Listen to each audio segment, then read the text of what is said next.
Welcome to the Filmmaker Film Watcher Christmas special for 2025. I'm filmmaker Richard Di Gregorio. And I am film watcher Greg Ralph, and this is number 11. 11 Christmas specials. Yeah, 10 years ago we did our first one. And it really doesn't feel like that long. We were talking about It's a Wonderful Life. I know, but I have to say I went back through our last 10 years of Christmas films and our ratings, and there weren't actually many that we rated highly. Really? Oh, yeah. I mean, It's a Wonderful Life we both gave 10 out of 10 to. But others, not so much. I mean, we've had our lows like Santa Claus Conquers the Martians. Yes, that's right. Which is one of our lowest ever scoring films from both of us. We kind of expected that one. But And then 3 years ago, the French-Canadian depressing Mon Oncle Antoine, which we shall never forget. I think I'm still sleeping from that one. Well, look, before we get into talking about the films in this year's Christmas episode, yes, just want to remind you and our dedicated listeners that every Christmas I like to do a Christmas thing.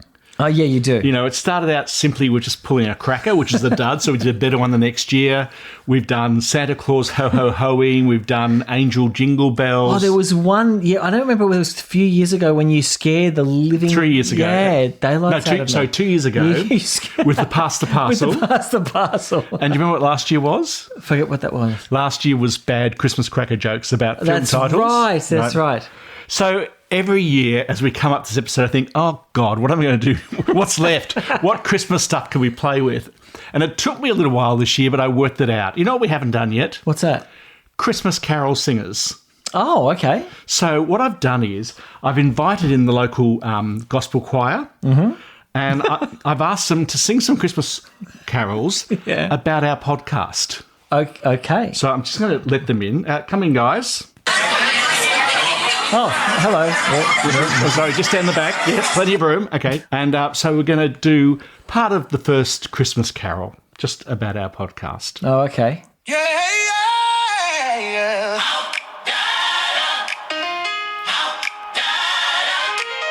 Gather round, it's that time of year. Oh, wait and see. Richard and Greg with the film reviews. Come celebrate with me. In the heart of fuzzy summer, lights sparkle and glow. From classics to the modern tales, their laughter steals the show. Okay, that's enough, guys. Just get you, just quietly sit in the background, and maybe before we introduce each film, they're going to do another shorter excerpt of a little filmmaker, film watcher Christmas carol for us. Okay, sure. Shh, not quite down the back. So we're going to discuss some Christmas films, Greg. That's why we're here. That's why we're here. So do you want to take... So what are we talking about? Well, we're starting off with 1949's black and white, nun-filled film called Come to the Stable. And then we're going to 2004's Christmas with the Cranks. Yeah, and then we're going to finish up with a relatively recent Christmas film from 2022 called Your Christmas or Mine. Yeah. Do you want me to get the choir going first? No, I think you should just go straight into it. Spoil sport. Okay. Come to the Stable. We're starting this year with a forgotten black and white Christmas film from 1949. Well, I say it's a Christmas film, but maybe it isn't. It does start with a couple of French nuns in wintry, snow-covered fields as they approach a town called Bethlehem near Nazareth, Jordan and Galilee in New England, America. And they come to a stable where they find the nativity scene, complete with suspended cherub and barnyard animals. But this turns out to be a visual joke on us, as the biblical characters and their animals are just local farmers posing for a religious painting by Amelia Potts, Elsa Lanchester. Indeed, the title of the film is a reference to a Potts painting that drew the nuns to Bethlehem here, on a quest to build a new hospital, fulfilling a promise made to God in France during World War II, just a few years before. The two nuns, American-born Sister Margaret, Loretta Young, and also French Sister Scholastica, Celeste Holm, arrive in Bethlehem with the smallest amount of money, naive determination, and an unwavering belief that God and the goodness of people will make it all happen. And of course it all works out. This is a Hollywood fantasy after all. The nuns are very good at just asking for what they need, and God obliges in mysterious ways, whether through a tyre puncture or unexpected links back to the French World War II battle. Some of this will require a mighty suspension of your belief, which will work for you or not. The nuns' single-minded quest impacts people around them in small or mightier ways. Chief among these is their new neighbour, Bob Mason, Hugh Marlowe. Marlowe is largely forgotten these days, despite making All About Eve, reuniting with Celeste Holm, and then The Day the Earth Stood Still the following 2 years. Bob's valet, if that's what you can call him, Anthony James, played by Dooley Wilson, of Casablanca, Play It Again Sam fame, and illegal bookie Luigi Rossi, there's an Italian name, played by Thomas Gomez. Although initially friendly and supportive, Bob becomes a NIMBY, not in my backyard, opponent to the planned hospital, as he realises its impact on his idyllic rural retreat. Despite the film having visual fun with the nuns in their long black habits, whether they're zipping along in a borrowed jeep or bringing an unexpected infestation of non-English speaking nuns, the film is determinedly religious. Matching this is lead actress Loretta Young, a devout, lifelong Catholic who had her own struggles in faith. You can see how this film would have appealed to her. Apparently, she annoyed the cast and crew on set by having them fined if they took the Lord's name in vain, or she was insisting that Catholic-related errors were refilmed. The film's fervour seems a little quaint now, but I don't think that should stop your enjoyment of the film. And I did find the film genuinely moving right at the end. I suggest that you just go with the flow and enjoy it for what it is. Try not to scratch too deeply, or you might start wondering about the nuns' single-minded obliviousness of their impact on poor Bob, who has only ever helped them, and try to ignore the scenes where the nuns are clearly wearing lipstick. But Ricardo, were you inspired? Okay, I think one of the metrics for our podcast on a Christmas is whether we have the Christmas feels. A metric. What's it out of? Where's the needle go? Well, the needle goes between sort of not feeling and so feeling. That'd be Monocle Antoine. That's right, and the feeling, having Wonderful the feels. Life. That's right. So it's between Antoine and that's Wonderful. Right. Yeah. Okay. Now that we've established I that. didn't feel the Christmas feels during this film. I was quite honestly bored to tears through this movie. I found it so repetitive. Repetitive how? Well, all they kept talking about was making and asking people for donations. I felt like that was the whole film. No matter where they were going, they were just always asking for donations for this hospital, which they were going to build on the hill. And everybody was just so obliging. Everyone was just like, yeah, we'll do that. We'll give you this. Of course we'll give you that. Yes, we'll do this. And even the gangster until Bob doesn't. Yeah, well, he does. But it happens all the time throughout the film. And then we're finally in a tennis game at the end of the film. And you find out that Sister Scholastica is a past French tennis champion. I thought it was all a bit ridiculous. Well, and I didn't suspend my disbelief on it. Well, I hate to tell you this, but this is actually based on a true story. Did you know that? Really? Oh, yes. So it's actually based... I think the writers took it... Well, no, it's based on a story written by Claire Booth-Luce, or Luce perhaps, who, among other things, was a past US ambassador to Italy in the 50s and converted to Catholicism in 1946. But she based her story on the founding of an abbey in Bethlehem, Connecticut. So that's all true. Yes. The Abbey of Regina Laudis. Founded in 1947, so only 2 years before. By Mother Benedictus and Mother Mary Aline Cui de Warren, I think it's pronounced, who are basically your two main characters in the film. And then later, in 1963, the Abbey was joined by a relatively then well-known actress called Dolores Hart. And so there's other stories about it. But it's actually a true story. Now, they play it, obviously. Well, I don't think that they've done a great job with the script for this true story. Well, the time wasn't really there to do it. Well, yes, it was. I mean, 1949 is still a year where you've had some great films around that time. But no, it happened in 46. Claire Bouffe-Luce, or Luce, whatever she is, has written the story in 47, 48. The film comes out in 49. Not actually a lot of time in that cycle. And I would imagine, it's only a couple of years after It's a Wonderful Life and A Matter of Life and Death, two films we love, I think, both from 47. Far superior. So you can imagine there was a lot of films maybe being churned out around, miracles and God and the life hereafter. Well, the opening shot of the star, and they're walking along the desert that looks like snowy fields. Yeah, sorry, but it's black and white. It's hard to tell. Yeah, that's right. And so you got the star. It reminded me a little bit of It's a Wonderful Life, of the star at the beginning, and I thought, oh, this is lovely. This star didn't talk though. No, it didn't talk.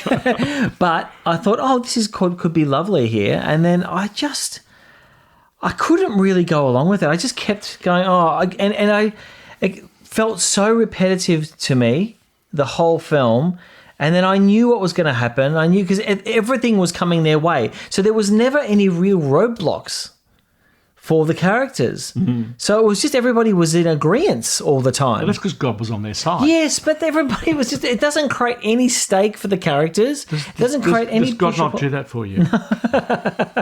So that bored me. And so... I didn't feel that much during it. I was Well, I got some good news. It was only an hour and a half too. I mean, felt a bit long to me. But I've got some good news for you. What's that? There was a planned sequel in 1950, the following year, called A Spark in the Night. Yes. To reunite Loretta Young and Celeste Holm. And do you know what the story was? What's that? This could have been good or it could have been really terrible. Yeah. There were nuns toiling in the aftermath of the Hiroshima bombing. Oh, gee, a spark in the night. Even the title's a bit worrying. That's right.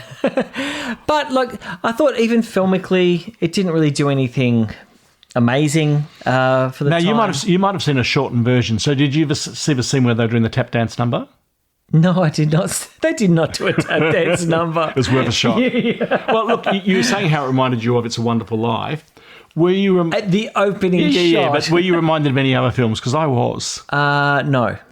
I wondered if a scene in this inspired Sister Act, which we reviewed a couple ago, because there was a scene when they go to see the illegal bookie to get him to donate the land. Yes. And there's a couple of gangsters, in his joint. Yeah. And after the nuns have been upstairs, have basically pretty much bullied their way upstairs, and the gangsters are arguing amongst themselves about, well, why didn't you stop them? And one of them says, I ain't putting no finger on no nuns. And that reminded me of Sister Act. Remember where the gangsters were saying to their boss, but she's a nun now, I can't. That's right. I wondered if they might have drawn some inspiration from that. Possibly. Well, what did you think overall? What's your score? 4. 4 out of... Oh, 4 good out of Lord. 10. Yeah. I wasn't going to give it any more than that. Oh, dear. Well, I gave it a 7. Yeah, right. Because it's not a great film. It's doing a 3. Like a bit. I thought that was a bit harsh for it. Bar so humbug to you. 4. I thought 4 was enough. Maybe 7's a bit high, but look, I enjoyed it for what it was. It's now a bit quaint. It's kind of stuck in a time capsule, but I enjoyed it, and I love the bit when all the nuns turn up, and it's like a little plague of nuns running around that no one was expecting, including the bishop. Yes, there were moments in there that just tickled my fancy. Okay, and I love the nuns zipping along in the Jeep that she learnt to drive during World War II and so on. I mean, yeah, that was. It was fun. That was fun. Okay, and that's one part which I just went, wow, they're actually tearing it up. They're just going driving fast, and they're like, whoa. And you had Dooley Wilson, clinging on for dear life on top of these crates. That's right. Well, and in some ways, it's a metaphor for the film because the nuns are just driving on, bull at a gate to their destination. He's in the back of the crates. I mean, that's kind of the way they treated people around them in general. True. Yeah. Anyway, so what did you say? You're giving it a 4. 4, and I said a 7. All right. Yeah. Okay. Well, bar humbug. But I would agree with you in one respect. Probably a few actually, seriously. But I would agree with you. I'm not sure in the end this actually is a Christmas film. I don't think Christmas kind of gets a Guernsey in the title at the very start, and then it just goes away. But I didn't get the Christmas feels in that respect, and maybe more generally as well. Okay, before we get into our second film with Ricardo, I'll just get the choir to give us another bit of Christmas Carol Joy. Give me a second. Sure. Sorry, give them a second. Oops. Are you ready? Yes. All right, here we go. So we're going to go from some gospel to some soul music about our podcast. Soul. I like soul. This is a Christmas carol. Let's watch it shine. Richard and Greg making every moment divine. Hallelujah. Joy to the world. Let's spread the cheer. Finding that Christmas magic. It's the best time of year.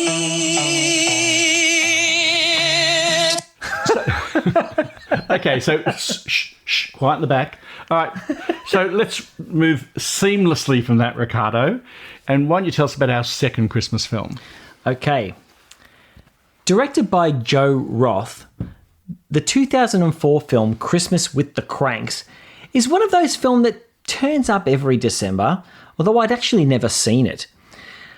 But it's usually sort of, on when you're sort of half wrapping presents or looking for something vaguely festive to have on in the background. But I never actually watched it from start to finish. And honestly, it actually does give you the Christmas feels. It has snowy streets, twinkling lights, chaos, crazy slapstick scenarios, and it looks and sounds like Christmas. But whether it means anything coherent is another question. The setup is simple enough. Tim Allen plays Luther Crank, and Jamie Lee Curtis is his wife, Nora Crank. Their daughter, Blair, played by Julie Gonzalo, is away for Christmas, and Luther has what feels like a pretty reasonable reaction. Why don't we skip Christmas this year and go on a cruise? There's no tree, no parties, no stress, no Frosty on the roof, and honestly, on paper, there's no crime with that. But the film treats this idea as if Luther has committed some kind of festive war crime. Enter the neighbours, led by Dan Aykroyd as Vic Frohmeyer, who are portrayed as like this intensely neurotic, obsessive, and borderline unhinged about maintaining their perfect suburban Christmas ecosystem. The Crank family's refusal to decorate becomes a personal affront to the entire community and the street. There's something fascinating and uncomfortable about how aggressively Luther and Nora are scolded for opting out of Christmas this one year. The message seems to be, Christmas isn't a choice, it's an obligation. What's especially a little bit strange is how little empathy the community shows toward the Cranks' actual situation. Their daughter is away. They're having a quiet, slightly melancholic year. Luther isn't trying to cancel Christmas for everyone. He just wants to step off the treadmill for once. And yet, he's treated like the villain for daring to disrupt tradition. Things only change when Blair calls to say she's coming home to surprise them for Christmas.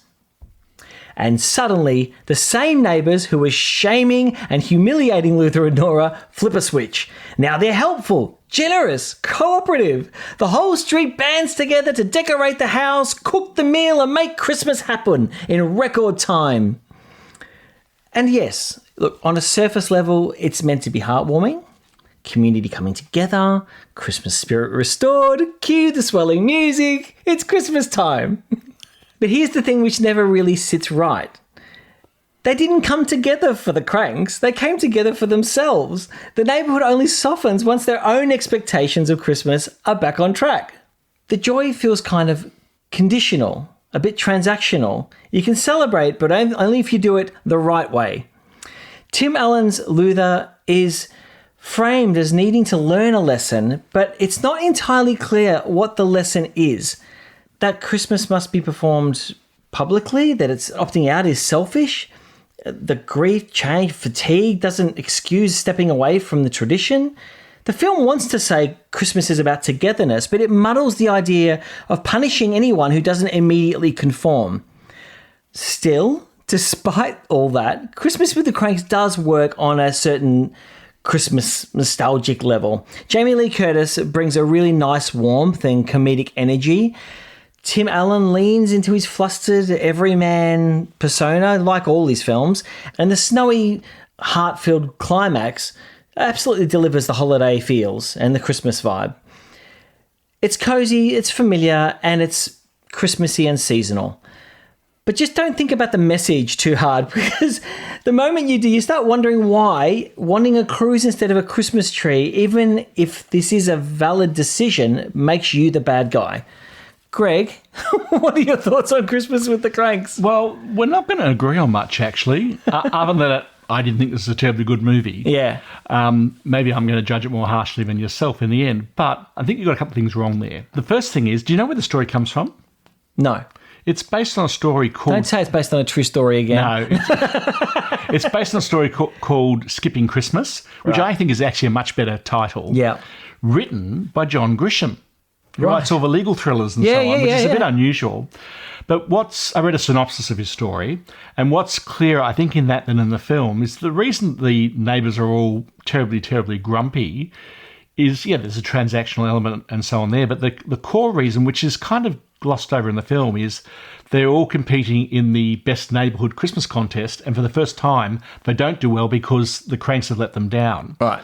But I really disagree with you about why the neighbours come together towards the end of the film. And the film is pretty much half and half, skipping Christmas and then reclaiming Christmas. But the very reason for them coming back is not about the Crank. It isn't. No, I'm sorry, that's where I disagree with you. Yeah. It's about Blair, the daughter. Yes, of course it's about Blair, but the neighbours come together because remember what Blair has done for us. She babysat our children. She did this, she did right, that. yeah. So it's not... Okay. It's not, hey, we get Christmas on our own, rules. there is a bit of that. Actually, no, I don't know. It really is so much that. It's more that Blair's homecoming and bringing this unknown boyfriend / fiance, spoiler alert, belatedly, that they rally together to make it all happen. Now, the mother character, what's her name, Jamie Lee? It's Nora. Nora, yes. So Nora, the mother, played by Jamie Lee Curtis, she makes a faster turnaround. I mean, Luther, has always been, the ringleader on this. But she makes a turnaround. She buys into the joy, the Christmas spirit, and so on. He doesn't. And I think you and I might have slightly differing definitions to what the Christmas feels are. Because to me, you seem to suggest, and I might have this wrong, of course, maybe, but you seem to suggest that the Christmas feels is about, it's got Christmas elements in it. And I think, okay, it's how you sound. It's an emotional, connection. It's not just about being Christmas. Whether I felt any Christmas, okay. Well, whether at the end of it, it got me excited for Christmas, right? Because that's what. And the Polar Express does and that. the joy and the wonder of Christmas, joy and the wonder of Christmas, family, or whatever. And this does have that because it does have the community element, the lovely snow Christmases and whatever. But I just found it so obsessive and neurotic. With the community, I just thought, oh my goodness, it started really doing my head in. For me, it only really happened right at the end, pretty much. I mean, there's this whole other storyline. I don't think it was an original John Grisham story about the burglar, which didn't work. But except in that part, it really comes together for Luther when an act happens that he does that you could see a mile off. Yes. But when he has that moment, that was effective. Now, Tim Allen's an actor I like sometimes. I like him in Galaxy Quest. I like him in the Toy Story films. There might be others. A lot of times I don't. I find him kind of that... He's just the everyman. But I find him an over-engineered Hollywood everyman. A lot of times I don't enjoy his performance. And except for that one moment in the film, he was like that for me. I actually don't think Jamie Lee Curtis was served well by this film. I think she did her best. A lot of times she was just squealing and screaming one way or another. She was, but I think she was directed that way. I know. It was it's not her. It was such a slapstick kind of film. Yeah, but the slapstick didn't work for me. I'm sorry. Well, no, I don't think a lot of it did either. Right, yeah. So those they didn't make me laugh that much. They didn't really. I think the core concept about skipping Christmas is a really interesting concept. Yeah, I agree. But here, I think it ends up being lame. There's a really curious lack of energy in the film, and so that's script. Usually, that's either script and or directing. I think the actors did their best, and I think Jamie Lee Curtis was incredibly brave when she did the tanning salon scene. Yes. Oh, yeah, that's right. Yeah, she had an ordinary mum's body. Yeah. In a bikini. Wasn't sure what was going on with Tim Allen. He looked like he'd stuck something down his speedos down the front. I think so. It was, and there were moments that worked for me, like when he had the Botox. I thought that was very funny when he. And I laughed out loud when they met Daisy from the tanning salon. Oh yes, the yes, tan, and that's she right. had the Yes. she had the white circles whites. around her eyes and so on. Oh look, there were moments there like were that. moments. That's right. So, did you notice who played the senior police officer? Oh, it was Cheech Marin. Yeah, of course. From Cheech and Chong. Yeah, Yep. Cheech Marin, and there was Busey, Jack Busey. Is it was it? Yeah, Is it? which is Gary Busey's son. Yes, that's right. Jake Busey, I think it is. Yeah, It's Jake. Sorry. yeah. I mean, it was obviously referencing other Christmas films. So, Scrooge, the conversion of Scrooge, the coming, Yes, of the course I coming got together that. of the community at the end is very much It's a Wonderful Life. Yeah, I got that too. So, in summation, I thought that it had, an effective ending moment, but I just felt.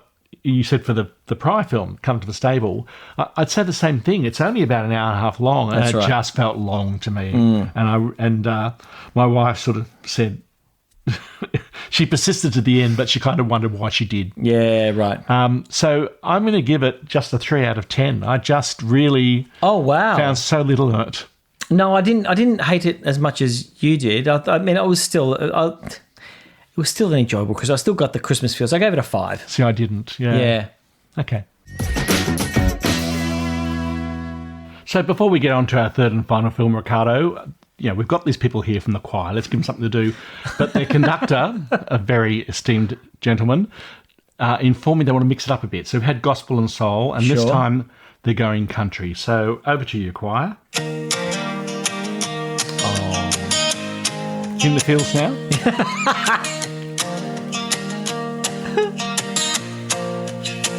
Gather round the fire, let the stories unfold.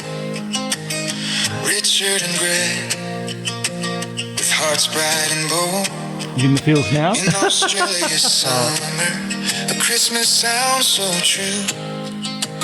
A podcast journey, the joy we all pursue. All right, well, so Thank you. thanks, team. Just sit quietly because I haven't got another sound effect. So, Greg, after all that, would you like to lead us into our third and final film? Do you want me to speak or sing? You can speak. Okay. You speak.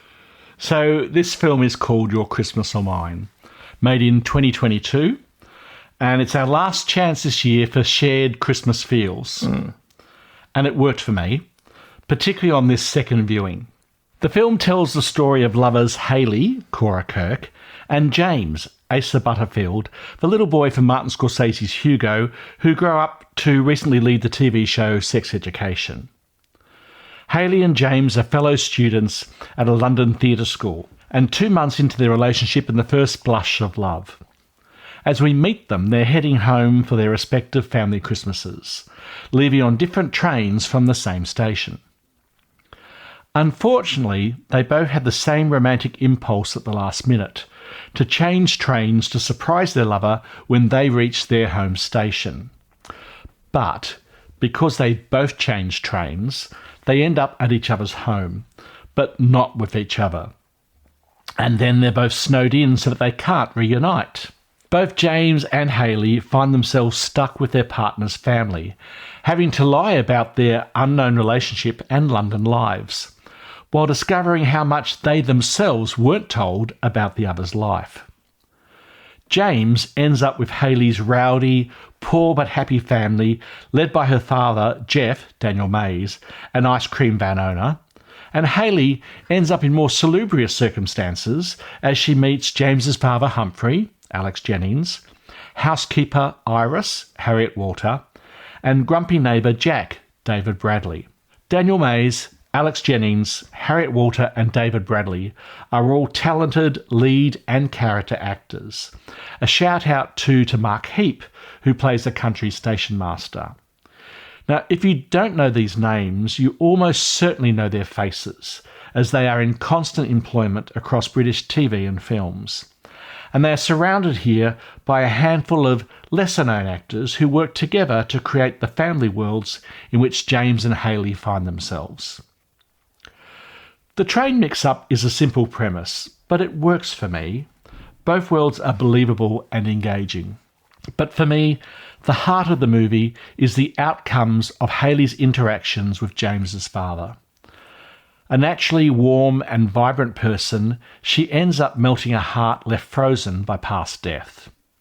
Now, on a personal note, I don't mind sharing that this Christmas is a heightened one for me. As you know, Ricardo, we have a seriously ill person in our family. There's a saying that you read a book and the book reads you. And I think the same is true of films. Certainly it's true of this film for me on this occasion. I'm sure that I brought a lot to this second viewing of Your Christmas or Mine, but I think in its own right it does bring the Christmas feels.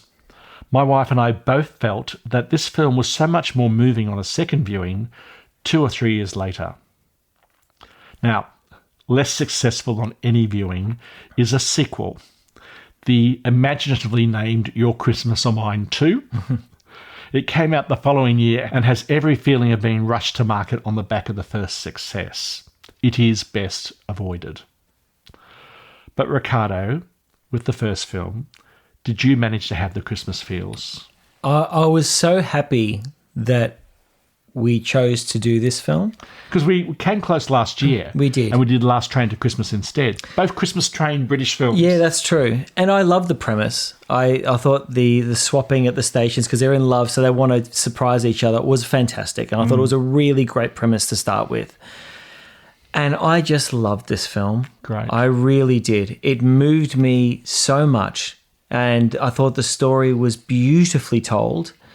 And both sets of circumstances were different, but they were all learning about each other. There was so much growth for those two lead characters throughout this whole journey. And not just them. No, not just them, but everybody around them too, and learning. And particularly Hayley and her relationship with Asa Butterfield's father, and that relationship and how that sort of transpires.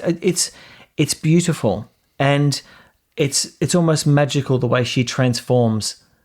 Yeah, I agree. That circle. And that she herself is rescued. yes, absolutely. Yes. Oh my God, that scene is just beautifully done. And I was crying at the end of this. I was really emotional at the end of this. It's one of those films which just is so beautifully told, and the structure of it just keeps going. The screenplay. It starts very comically, and there's a lot of great things, but then you're just learning about, deeper. And it goes much deeper than what's the surface there. And I loved it a lot, actually. I really did. It was one of the best Christmas films I've seen in a long time. Look, I'd agree. And, I was in tears at the end. And as I say, I brought my own dimension to it this time as well. But I've talked about it. We watched it 2 or 3 days ago, and I've talked about it a couple of times to people. And when I get to the part about, I'm trying not to say too much about the story here or then.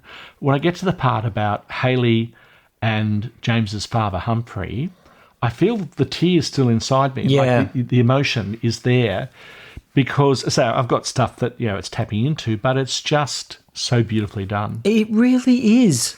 Which makes the sequel so disappointing. I'm disappointed to hear that, because I was looking forward to watching that sequel.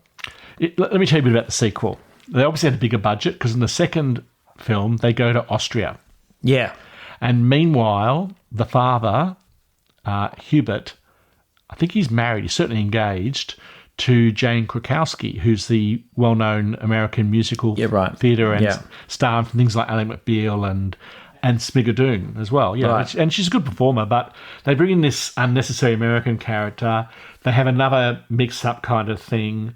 And a lot of the characters are just To coasting. me, it's not needed. It's it wasn't not, it's needed. not. It was not needed at all. It really feels like, oh my God, that went so well with Amazon.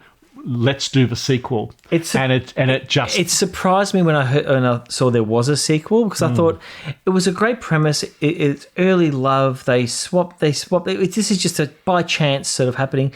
Now it's another mix up. Oh, come on. It's they're stretching, I think. But this on its own is a gorgeous film. And when something makes me feel like this did, it's done its job. The director of this film was a guy called Jim O'Hanlon, and I thought because I want to know a bit about the writer and the director of the first one, at least. Yes. And it was the same team for number 2 as well. But he is the director of a film that's just about to come out here called Fackham Hall. Have you seen the trailers for that? No.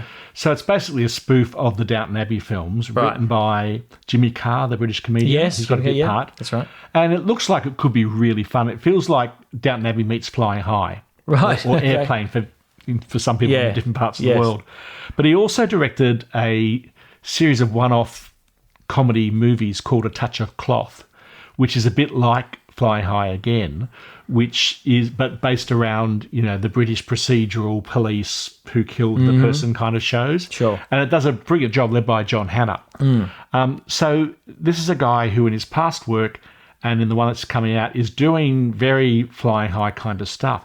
That's not what this is. It's a really interesting, forget the sequel. This first film is a really interesting, maybe a shift for him. Yeah. In that it has comic moments. Oh, absolutely. But not in that Flying High style at No. all.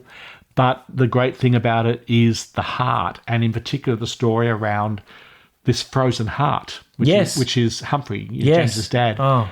And I don't want to get too much into that story because I don't want to, spoil it for the audience. But we're there's not saying what the background was.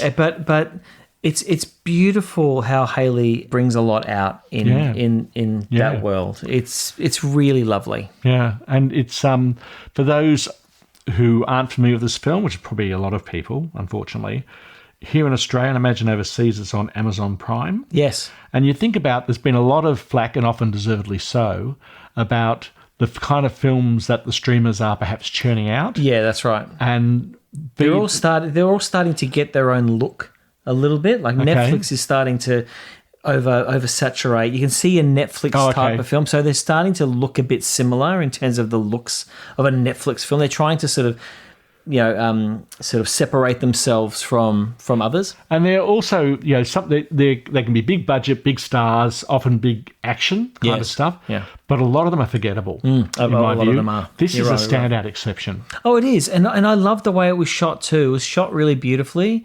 Beautiful cinematography. Oh, there was a gorgeous scene colours, where James is walking down an alleyway near her family's place, and he's walking away because he's had an argument with them all. And the snow around him and his kind of half in silhouette was just beautiful. Yeah, it was really lovely. It was really well done. So out of 10 for you? I'm giving it an 8. I'm giving it a 9. Yeah.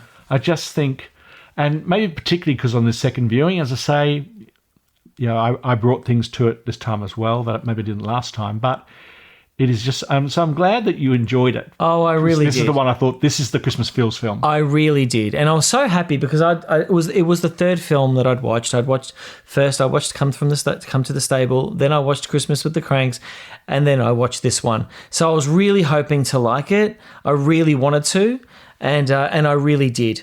Well, I've searched for this film online to see if I could get it as a DVD because I like it. How I feel about my DVDs. Yes.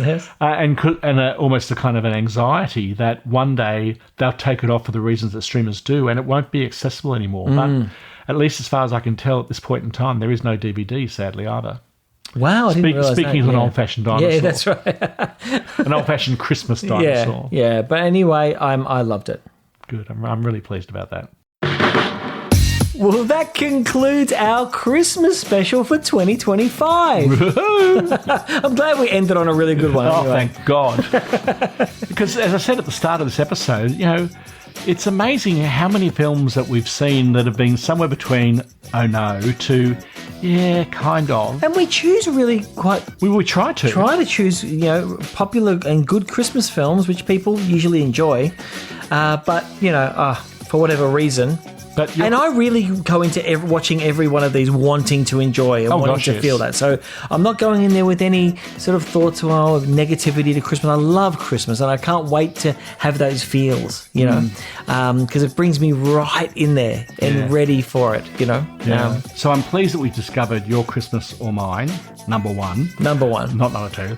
But as I say, I just think, but I want to now preserve it, know that I'll always have it kind of thing. Yeah, so of I really course. liked it. Yeah. Anyway, so we need to just add a footnote before we sign off. So our choir, who have been sitting here very quietly, mainly because they don't exist. So we need to come clean that we've been using AI for this. AI is been one of the topics of the year, absolutely. Absolutely. And there are, let's say, pros and cons. And one of the cons is when people use AI to pretend it's real. Now, I'm not sure we can convince many people No, that what I we're doing don't was think real. we did. I think everybody knew But that. just to be really clear, that's just some AI fun we're having. And, for what it's worth. But I want to wish everybody a wonderful Merry Christmas and a Happy New Year. Yes, Please indeed. be safe out there. Get through this lovely period safe and have a wonderful New Year. If for no other reason that season 6 is coming. Season 6 is coming, absolutely. We've sat down, we've mapped it out. We have. We've chosen films, for better or worse. That's right. and these kind of pseudo themes that we come up with. That's right. So that will be in, 2026. 2026. So we'll be releasing season 6 in 2026. There'll just be a pause while I go out and buy my floating hoverboard Yeah, that's right. and my teleport machine and my ray gun. But after that, yep, sure. Yeah, so we're looking forward to that as well. So to our occasional, perhaps brand new and rusted on dedicated listeners, thank you. Thank you. And Merry Christmas.